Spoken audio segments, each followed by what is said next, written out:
नमस्कार, राजस्थान 10 बजे देख रहे हैं आप। आपके साथ मैं हूं दिव्या तिवारी। चलिए शुरू करते हैं संभागवार बड़ी खबरों का सिलसिला, जिसको बताने के लिए इस वक्त अलग अलग जगहों से हमारे साथ हमारे सहयोगी जुड़ गए हैं।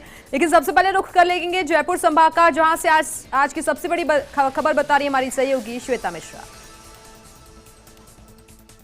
कोरोना काल में हुए नुकसान को लेकर गहलोत सरकार गंभीर है और अर्थव्यवस्था को पटरी पर लाने के लिए हर कोशिश की जा रही है। इसी कड़ी में अब सीएम गहलोत ने सरकारी खर्चों में कटौती का ऐलान किया है। सरकार ने सभी विभागों को सर्कुलर भेज दिया है। इसके तहत प्रदर्शनियों और सेमिनार्स का आयोजन ऑनलाइन किया जाएगा। वहीं ट्रेनिंग और सम्मेलन के खर्चे में भी 50% कटौती की गई है। वहीं अधिकारी इकोनॉमिक क्लास में ही हवाई यात्रा कर सकेंगे। इसके साथ ही राजकीय भोज, उपहार की खरीद, सत्कार और आतिथ्य व्यय पर रोक रहेगी। सभी सरकारी कार्यक्रम, भूमि पूजन, उद्घाटन सादगी के साथ वीडियो कॉन्फ्रेंसिंग के माध्यम से ही होंगे। वहीं नए वाहन और अन्य उपकरणों की खरीद पर प्रतिबंध रहेगा। फिलहाल केवल कोविड-19 से जुड़ी सामग्री और उपकरण ही खरीदे जाएंगे। तो वहीं लगातार जनहित के फैसले गहलोत सरकार ले रही है और इसी कड़ी में टप्पूकड़ा में नए राजकीय कन्या महाविद्यालय को लेकर मंजूरी दी है मुख्यमंत्री अशोक गहलोत ने। बीकानेर संभाग की बड़ी खबर को जानने के लिए सीधे रुख करते हैं सहयोगी लक्ष्मण राघव का। 7 सितंबर से धार्मिक स्थल फिर खुलेंगे। मंदिरों में घंटियां सुनाई देंगी, मस्जिदों में अजान होगी, गुरुद्वारे में पाठ होगा तो चर्च में प्रेयर होगी। जी हां, इन सब की तैयारियों को लेकर जिला कलेक्टर नमित मेहता ने आज धार्मिक संस्थानों के प्रतिनिधियों के साथ एक बैठक भी की। कोरोना की एडवाइजरी पालना करने के निर्देश दिए। साथ ही साथ ये भी कहा गया है कि इस तरह की व्यवस्था हो कि सोशल डिस्टेंसिंग का ध्यान रखा जाए, साथ ही साथ चढ़ावा वगैरह ना चढ़ाया जाए। तो इधर एक बड़ी खबर चूरू से भी निकल रही है। प्रसिद्ध सालासर बालाजी मंदिर नहीं खुलेगा। कलेक्टर प्रदीप गवांडे ने जानकारी देते हुए बताया, क्योंकि बाहर से बहुत श्रद्धालु आते हैं, इसलिए एहतियातन अभी जो है सालासर मंदिर नहीं खोला जाएगा। इधर बीकानेर कलेक्टर नमित मेहता ने पर्यटन से जुड़ी एक बैठक भी ली। उन्होंने कहा कि बीकानेर की पर्यटन की दृष्टि से ब्रांड वैल्यू बढ़ाई जाए। इसके लिए जरूरी है कैमल फेस्टिवल को रिडिजाइन किया जाए। साथ ही साथ धार्मिक तौर पर भी बीकानेर को इस तरह के पर्यटक केंद्र के तौर पर उभारा जा सकता है, क्योंकि बहुत सारे विश्व प्रसिद्ध चीज़ें यहाँ पर हैं, चाहे करणी मंदिर की बात हो या कोलायत का कपिल मुनि मंदिर हो।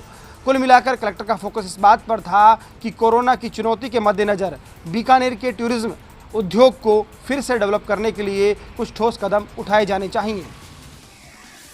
कोटा संभाग की बड़ी खबर बता रहे हैं बूंदी से जुड़े हमारे सहयोगी भवानी सिंघाड़ा। बूंदी जिले में अब लगातार कोरोना का संक्रमण बढ़ता जा रहा है। बढ़ते हुए कोरोना संक्रमण में मरीजों की संख्या बूंदी जिले में 726 हो चुकी है। लगातार बढ़ रहे कोरोना संक्रमण के चलते बूंदी में अब प्रशासन व स्वास्थ्य विभाग के भी हाथ पांव फूलने लगे हैं। वहीं आमजन की भी चिंता बढ़ रही है। बढ़ते हुए कोरोना काल व कोरोना संक्रमण के चलते बूंदी जिले में अब तक 17 कोरोना संक्रमित अपनी जान भी गंवा चुके हैं। अब प्रशासन व स्वास्थ्य विभाग अलर्ट मोड पर है। लगातार सैंपलिंग की जा रही है। पुलिस भी अब कोरोना के संक्रमण से नहीं बच पा रही है। वहीं अब प्रशासन, स्वास्थ्य विभाग व आमजन से मिलकर इस कोरोना की जंग को लड़ना होगा, ताकि कोरोना संक्रमण को बूंदी से मिटाया जा सके। लेकिन बूंदी जिला जो ग्रीन जोन में अपने आप में इस जंग को जीत चुका था, अब बूंदी लगातार कोरोना के इस ग्रहण से नहीं बच पा रहा है। अजमेर संभाग की बड़ी खबर को जानने के लिए सीधे रुख करते हैं सहयोगी कौशल जैन का। माध्यमिक शिक्षा बोर्ड राजस्थान की आज से शुरू हुई पूरक परीक्षाएं। कोरोना संकट के चलते परीक्षा केंद्रों पर किए गए पुख्ता इंतजाम। माध्यमिक शिक्षा बोर्ड राजस्थान की 10वीं और 12वीं की पूरक परीक्षाएं आज से शुरू हो गई। 9 दिन चलने वाली इन परीक्षाओं के लिए बोर्ड प्रबंधन ने व्यापक इंतजाम किए। कोरोना संकट के चलते आयोजित इस परीक्षा के लिए बोर्ड प्रबंधन ने सरकार द्वारा जारी गाइडलाइन का पालन करते हुए सभी परीक्षा केंद्रों पर सोशल डिस्टेंसिंग, सैनिटाइजर, मास्क के साथ साथ थर्मल स्क्रीनिंग के इंतजाम भी किए। प्रदेश में 235 परीक्षा केंद्र बनाए गए, जिनमें लगभग 1.25 लाख परीक्षार्थियों को परीक्षा के लिए पंजीकृत किया गया। परीक्षा से पूर्व बोर्ड की हाई लेवल कमेटी ने परीक्षा केंद्रों का जायजा लिया और सुरक्षा का जायजा लिया। परीक्षा केंद्रों पर नकल रोकने के भी प्रबंध किए गए। 12 सितंबर को पूरक परीक्षा समाप्त होने के बाद जल्द ही बोर्ड इनका परिणाम भी जारी करेगा। परीक्षा देकर लौटे परीक्षार्थियों ने अपने अनुभव साझा किए। तो वहीं बोर्ड के अध्यक्ष डॉक्टर DP जारोली और सचिव अरविंद सेंगवा ने बताया कि सावधानियों को प्रमुखता से लिया गया है। प्रदेश भर में इन पूरक परीक्षाओं को संपन्न कराने के लिए बनाए गए 235 परीक्षा केंद्र। इन परीक्षा केंद्रों पर परीक्षा देने वाले विद्यार्थियों को अब है परिणाम का इंतजार। तो वहीं स्कूल खुलने पर अभी भी बरकरार है असमंजस। भरतपुर संभाग की कौन सी खबर रही आज दिन भर सुर्खियों में, ये बता रहे हैं हमारे साथ जुड़े सहयोगी दीपक लवानिया।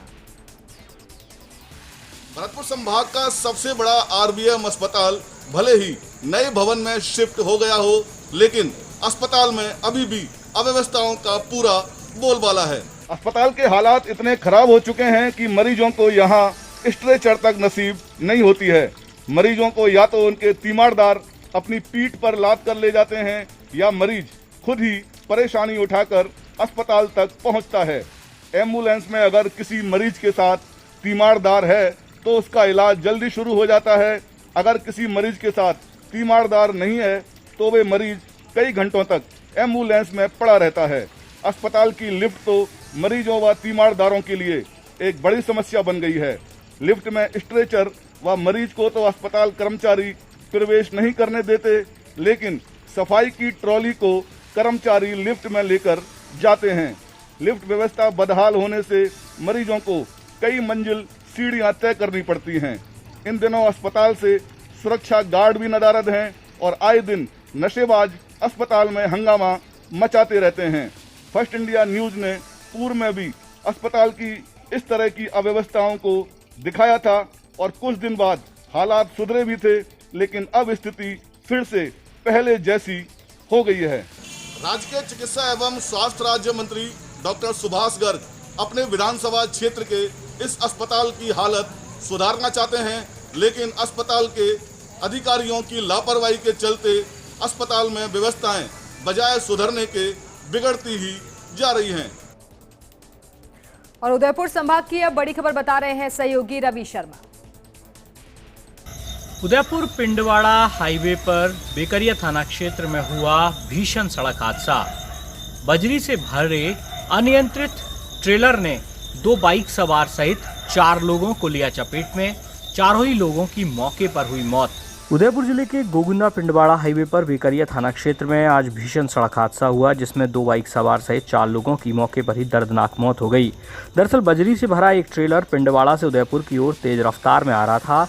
इसी दौरान बड़ापुरा गांव के पास ट्रेलर अनियंत्रित हो गया और 2 बाइक सवार इसकी चपेट में आ गए। हादसे के बाद बजरी के नीचे रोड किनारे चल रहे 2 किशोर भी दब गए। सूचना पर बेकरिया थाना पुलिस मौके पर पहुंची। पुलिस ने चारों के शवों को स्थानीय चिकित्सालय की मोर्चरी में रखवाया। पुलिस ने शवों की शिनाख्त दशरथ, प्रकाश, छगन और हुनचंद्र के रूप में की है। पुलिस ने हादसे की सूचना परिजनों को दी और परिजनों के आने के बाद पोस्टमार्टम कराकर शव परिजनों को ही सुपुर्द कर दिए गए। पुलिस ने इस मामले में कार्रवाई करते हुए ट्रेलर चालक को गिरफ्तार कर ट्रेलर को भी जब्त कर लिया है। तो उधर उदयपुर अंचल में आज भी जारी रहा तेज बारिश का दौर। उदयपुर की विश्व प्रसिद्ध पिछोला झील से लगातार स्वरूप सागर में जारी रही पानी की आवक, तो स्वरूप सागर के 2 गेट भी खोले गए पानी की निकासी के लिए। जोधपुर संभाग की बड़ी खबर बता रहे हैं सहयोगी राजीव कौर। जोधपुर के नए पुलिस कमिश्नर जोश मोहन के ज्वाइन करने के बाद में अब कहीं न कहीं पुलिस का बड़ा असर देखने को मिल रहा है। आए दिनों जिस तरह से कैसीनो पर छापे पड़ रहे हैं, बरामद किए जा रहे हैं, लोगों की गिरफ्तारी हो रही है, जुआरियों को और गुबाखाइयों को पकड़ा जा रहा है, उसी के चलते रातों रात पुलिस की टीम ने आज जिस तरीके से हुक्का बार पर कार्रवाई की है, ये एक बड़ी कार्रवाई है, जिसमें संचालक को गिरफ्तार करने के साथ मौके पर 1 दर्जन से अधिक युवा मिले। हालांकि उनको बाद में जमानत पर छोड़ दिया गया, मगर चिकित्सा और स्वास्थ्य विभाग के उप मुख्य चिकित्सा और स्वास्थ्य अधिकारी डॉक्टर प्रीतम मौके पर पहुंचे। उन्होंने बाकायदा इसका सत्यापन किया। और वहीं दूसरी ओर अगर बात करें पिछले 36 से 48 घंटों की, तो लगातार जुआरियों पर और जो गुब्बाखाई करने वाले लोगों पर पुलिस की जो रेड पड़ रही है, बरामदगी की जो राशि है वो एक बड़ी संख्या भी सामने आ रही है। वहीं दूसरी ओर लगातार कुछ जोश मोहन जहां एक और मॉनिटरिंग कर रहे हैं, वहीं डीसीपी आलोक श्रीवास्तव और धर्मेंद्र सिंह अपने अपने एरिया में जिस सक्रियता से जुटे हैं, तो अब कहीं ना कहीं लगने लगा है कि यहाँ इस वक्त लॉकडाउन के बाद में पुलिस अब अपनी सख्ती पर और सक्रियता से जुट गई है। और साथ में जो मास्क नहीं लगा रहे हैं उनके खिलाफ भी जो अभियान चल रहा है, उसमें भी पुलिस की सख्ती देखने को मिल रही है। तो बहुत बहुत शुक्रिया आप सभी सहयोगियों का हमारे साथ जुड़ने के लिए, जानकारी देने के लिए। और चलिए अब